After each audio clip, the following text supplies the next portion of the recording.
Hello, Snot League fans. I'm Henry Snotson, and you are watching Telesnot. Today will be no joke on the beginning because we have very important news. Jaskier, a legend whose invaluable contribution into league rule set and 2 championship titles shaped the Snot League. He has to deal with serious health issues, and the Polish Blood Bowl scene is stepping in with fundraisers and auctions on the forum to help him. Links in the description. Jaskier, we wish you strength, a speedy recovery, and a great return to the pitch. Now let's get to the carnage of round 2. Group B's tearing through this league like a squig on a rampage, already hitting round 3 while others are still lacing their boots. Corsairs of Doom versus Hung Jury. Pure bloody brilliance. The Pirates, licking wounds from round 1's nun thrashing, crawled to season 4's Black Ark champs for a strategy session, drowning in rum and getting some tips. Sloshed and seething, they stormed the docks to face Hung Jury's dapper chaos gents. Nuffle's beard, what a show! 5 touchdowns, fists flying, and carnage till the whistle. Help me!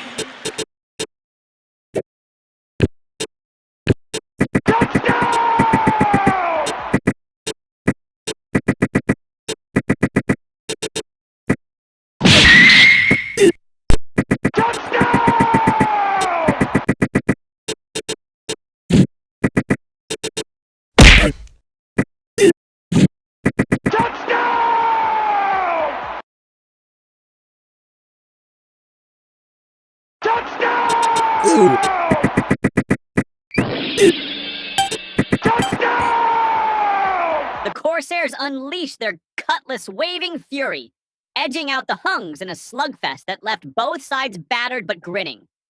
The Hungs ate the loss, but strutted off with chins up, matching the Pirates blow for blow.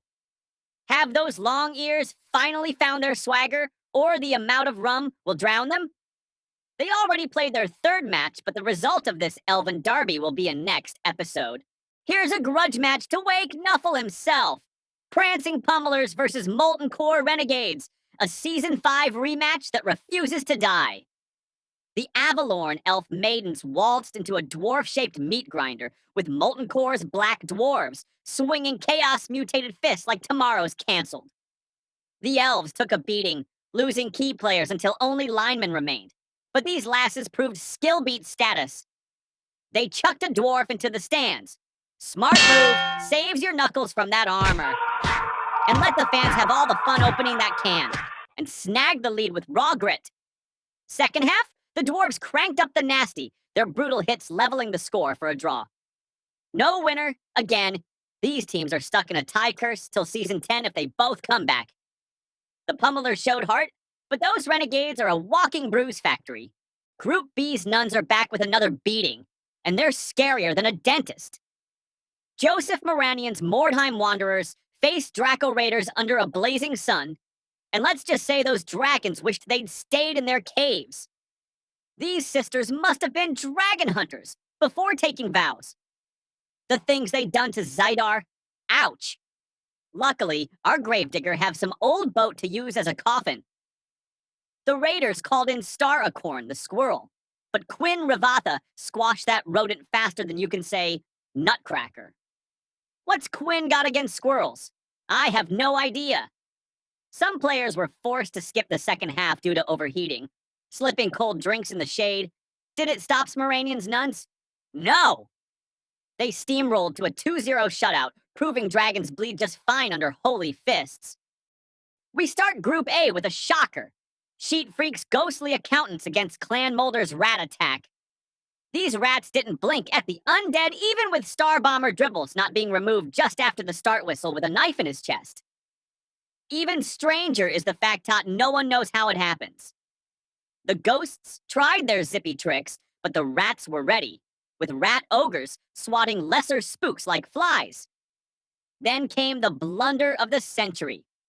Banshee Frayed McRobbins flubbed a clutch play, handing the rats the lead. Pushed to the ropes, the ghosts leaned on their necromancer to stitch 'em up. Don't ask me how you glue a ghost. A last gasp tie attempt? Nope.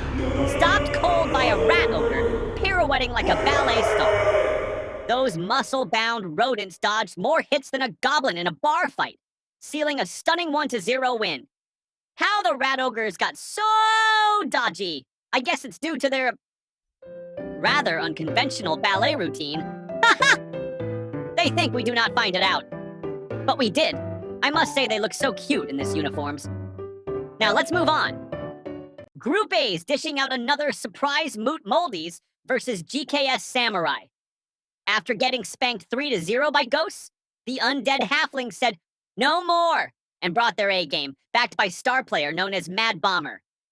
The Nippon Samurai, probably expecting a preschool brawl, got a nasty surprise as their warriors dropped like flies. These pint-sized zombies, led by Mr. Spooky, fought like bears. And Spooky? He died. Again. Then rose again for his second pitch revival, driving the league gravedigger to madness. The Moldies, despite their own casualties, overwhelmed the Samurai's fancy katanas, proving small and dead still packs a punch. Was it the stars or sheer grit? Either way, the Samurai are nursing bruises and egos, while those halflings are strutting like they own Group A. Who saw this coming? Not me, and definitely not the Samurais. Group A wraps with a bone-rattling brawl, GKS Malachai's Madman versus Solar Elven Bones. These dwarf students packing explosives brought Star Boomer Ezius on, but the undead elves snuffed him out faster than a wet fuse. The elves targeted Ball Carrier Brokey with eerie precision, leaving dwarves scrambling. Redbeards fought back, flattening most skeleton elves to the turf, but a late mix-up.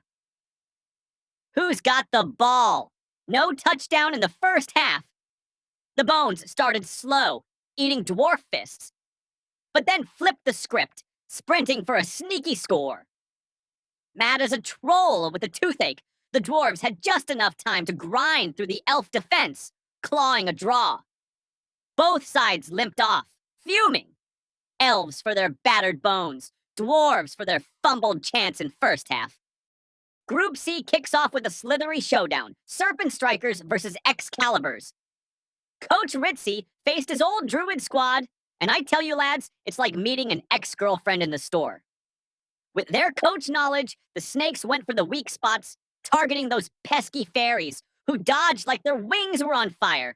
But striker tails don't miss. Druids and berserkers swung hard, but the snakes were too slippery, their mucus making the ball a greased pig, slipping from hand to hand. Players got yeeted into the stands, but the fans played nice. No casualties there. In my opinion, that's the biggest surprise of the match. The pitch was a low-scoring slugfest, with the strikers' precision earning a 1-0 win. No touchdown fireworks, but those snakes are climbing the ladder with cold-blooded focus. Sweet Nuffle, what a slaughterhouse! GKS Hobie versus Filthy Animals is the bloodiest massacre this round. Fans braced for a brawl, but nobody expected hobgoblins to turn minotaurs into a butcher's bargain bin.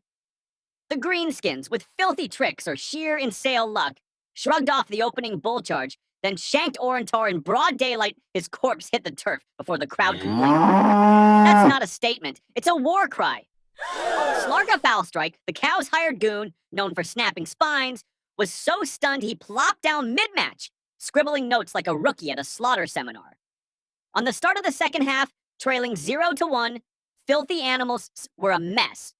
2 minotaurs gone, Slarga carted off to rehab, and the rest nursing bruises. Hobgoblins? They were just getting started, cackling as they ran up a 4-0 scoreline and turning pitch into steakhouse. One minotaur dead, another crippled, and a laundry list of sprains. Nuffle's beard! It's a miracle any cows walked away! And the ref? Snoozing on his stool, ignoring fouls? He didn't move throughout the entire match either. Later, he was found by the cleaning crew, still sitting on his chair with dozens of blades in his back. GKS Hobies opened a slaughterhouse, hawking minotaur steaks by the pound and the beefiest brawler awards in hiding, swearing off greenskins for life. Group C's got a new apex predator, and these hobgoblins are carving their name in blood. Group C's final clash, Hasumabito Roosters versus Unfettered Nagativity, never hit the pitch. The Nagas bailed, handing the ninja halflings a walkover. Word is their coach misread the schedule, thinking it was a sushi night at the local tavern. Half the team slithered off to a seaweed buffet, while the rest got tangled in their own tails practicing motivational yoga. By the time they realized their mistake, the Roosters were already celebrating with sake bombs. Nuffles, dice, what a way to dodge those kamikaze ninjas. What a blood-soaked round 2. We've got shocks aplenty. Both halfling squads, Moot Moldies, and Hasumabito Roosters snagged wins, with the Moldies humbling Samurai and the Roosters sipping sake after a Naga no-show. 4 teams are flexing their second victories: GKS Hobie, Mordheim Wanderers, Serpent Strikers, and Hasumabito Roosters, with the first 3 keeping clean sheets. Not a single touchdown conceded. GKS Hobie's topping the table after mincing Minotaurs 4-0, but can these Butcher Kings hold the crown? Meanwhile, Sheet Freaks are the league's biggest brutes. Who'd have thought ghostly accountants would rack up such a body count? The Gravediggers grinning with a haul of a dragon, a minotaur, and a handful of smaller fry, though he's cursing Mr. Spooky for running out of the coffin again. Looking ahead, I'm betting on Hobie's hobgoblins to keep carving. But Mordheim's nuns are only 1 step behind them, and don't sleep on the Roosters' ninja tricks. I bet they will surprise us at least once more. Biggest flops? Filthy animals and Draco Raiders, ground into burgers and purses. Round 3 is gonna be a wild, I can wait! And with that, we wrap up this episode. Once again, Jaskier, we wish for your quick recovery. This is Henry Snotson. Stay warm, stay bloody, we see you in episode 3.